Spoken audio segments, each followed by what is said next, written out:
അപ്പോൾ വേറൊരാൾക്ക് ഇങ്ങനെ അവരുടെ കോഴ്സ് നമ്മൾ എൻറോൾഡ് ആക്കി കൊടുക്കുകയെന്നുണ്ടെങ്കിൽ ആദ്യം ചെയ്യേണ്ടത് അവരുടെ ഫോൺ നമ്പർ മെയിൽ ID ചോദിച്ചു വെക്കുക. അതിനുശേഷം അവർക്ക് ഏത് കോഴ്സാണ് വേണ്ടത് ആ ഒരു കോഴ്സിൻ്റെ പ്രൈസ് നിങ്ങളുടെ അക്കൗണ്ടിലോട്ട് പേയ്മെൻറ്റ് ചെയ്യാൻ പറയാം.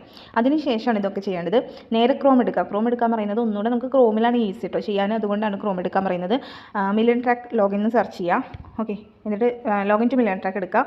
അതിനുശേഷം നമ്മുടെ അക്കൗണ്ട് അവിടെ ഓപ്പൺ ചെയ്യുക, ലോഗിൻ ചെയ്യുക. ഓക്കെ, നമ്മുടെ മെയിൽ ID പാസ്വേഡ് കൊടുത്തിട്ട് നമ്മുടെ അക്കൗണ്ട് അവിടെ ലോഗിൻ ചെയ്യുക. ശേഷം മുകളിൽ 3 ലൈനായിട്ട് കാണുന്നുണ്ടാവും, റൈറ്റ് സൈഡിൽ ഒരു 3 ലൈൻ കാണിക്കുന്നുണ്ടാവും. അതിൻ്റെ അപ്പുറത്തൊരു പ്രൊഫൈൽ കാണുന്നുണ്ടാവും. ഓക്കെ, അതിൽ ക്ലിക്ക് ചെയ്യുക. ഒരു പ്രൊഫൈൽ ഒരു പ്രൊഫൈൽ പിക്ചർ അവിടെ കാണുന്നുണ്ടല്ലോ, അതിൽ ക്ലിക്ക് ചെയ്യുക. മൈ പ്രൊഫൈൽ എടുക്കുക.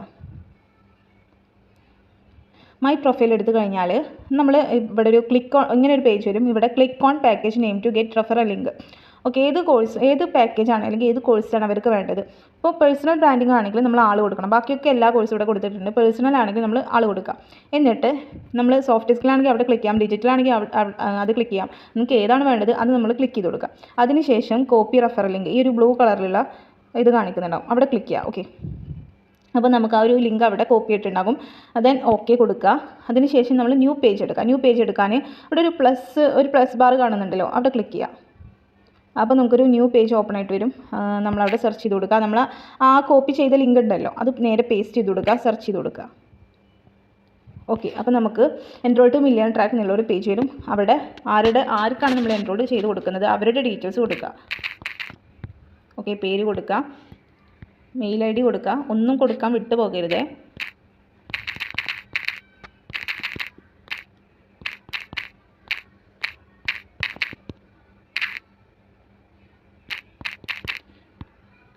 മെയിൽ ID കൊടുക്കുക. സിറ്റി കേരള എന്ന് കൊടുക്കുക കേട്ടോ, സിറ്റി അല്ലാതും കേരള എന്ന് കൊടുത്താൽ മതി.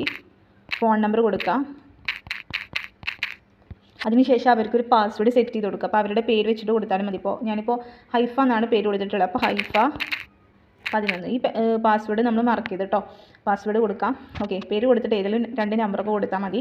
അതൊരിക്കലും നമ്മൾ മറക്കരുത്, ഏത് പാസ്വേഡ് നമ്മൾ സെറ്റ് ചെയ്തെന്നുള്ളത് മറക്കരുത്. ഓക്കെ, അതിനുശേഷം എൻ്റർ റെഫറൽ കോഡ് എന്നുള്ളിടത്ത് നമ്മുടെ MTID കാണുന്നില്ലേ, അതുപോലെ നമ്മുടെ പേര് അവിടെ കാണുന്നില്ലെന്ന് ഉള്ളത് ശ്രദ്ധിക്കുക. ഓക്കെ, ദെൻ നിങ്ങൾ എന്ത് ചെയ്യുക, പേഴ്സണൽ ബ്രാൻഡിങ് ക്ലിക്ക് ചെയ്യുക. അവർക്ക് ഏത് കോഴ്സാണ് വേണ്ടത് ആ ഒരു കോഴ്സ് അവിടെ ക്ലിക്ക് ചെയ്ത് കൊടുക്കുക. അപ്പോൾ എല്ലാ കോഴ്സും അവിടെ കാണിക്കുന്നുണ്ടാവും.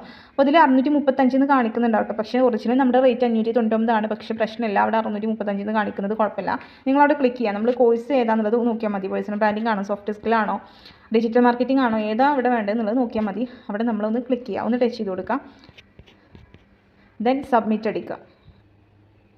സബ്മിറ്റ് കൊടുത്താൽ നമുക്ക് ഇങ്ങനൊരു പേജ് ഓപ്പൺ ആകും. ഇങ്ങനെ പേജ് ഓപ്പൺ ആയി കഴിഞ്ഞാൽ പ്രൊസീഡ് ടു പേയ്മെൻറ്റ് നമുക്ക് ഏത് മെത്തേഡ് വഴിയാണ് പേയ്മെൻറ്റ് ചെയ്യേണ്ടത്, ഗൂഗിൾ പേ, ഫോൺ പേ എല്ലാം ഇവിടെ അവൈലബിൾ ആണ്. നമ്മൾ ഏത് പേയ്മെൻറ്റ് മെത്തേഡ് വഴിയാണ് പേയ്മെൻറ്റ് ചെയ്യേണ്ടതെങ്കിൽ അവിടെ ക്ലിക്ക് ചെയ്യുക. അപ്പോൾ ഞാൻ ഗൂഗിൾ പേ ക്ലിക്ക് ചെയ്തു. ഓക്കെ, അങ്ങനെ ഗൂഗിൾ പേ ക്ലിക്ക് ചെയ്യുക, ഡയറക്റ്റ് അവർക്ക് പേയ്മെൻറ്റ് ചെയ്യുക. ഓക്കെ, കമ്പനിക്കാണ് നമ്മൾ പേയ്മെൻറ്റ് ചെയ്യുന്നത്. പേയ്മെൻറ്റ് ചെയ്തതിന് ശേഷം നിങ്ങൾ ചെയ്യേണ്ടത് എന്ത് ചെയ്യുക, നിങ്ങൾ ഒരിക്കലും ബാക്ക് അടിച്ചിട്ട് പോരരുത്. പേയ്മെൻറ്റ് കംപ്ലീറ്റ് ആവാതെ ബാക്ക് അടിച്ചിട്ട് പോരരുത്. പേയ്മെൻറ്റ് ഒക്കെ കംപ്ലീറ്റ് ആയതിനു ശേഷം റീഡയറക്റ്റിംഗ് എന്ന് പറഞ്ഞ് നമ്മുടെ വെബ്സൈറ്റിലോട്ട് ഓട്ടോമാറ്റിക്കലി ബാക്ക് അടിഞ്ഞിട്ട് വരും. അതുവരെ നിങ്ങൾ വെയിറ്റ് ചെയ്യുക. നിങ്ങൾ എടുത്തു കൊടുക്കുന്ന ആളുടെ ഡാഷ്ബോർഡ് അവിടെ ഓപ്പൺ ആയിട്ട് വരും. അതുവരെ നിങ്ങൾ വെയിറ്റ് ചെയ്യുക. നിങ്ങൾ ഒരിക്കലും ബാക്ക് അടിച്ചിട്ട് പോരരുത്. ഓക്കെ, അത്രേ ഉള്ളൂ.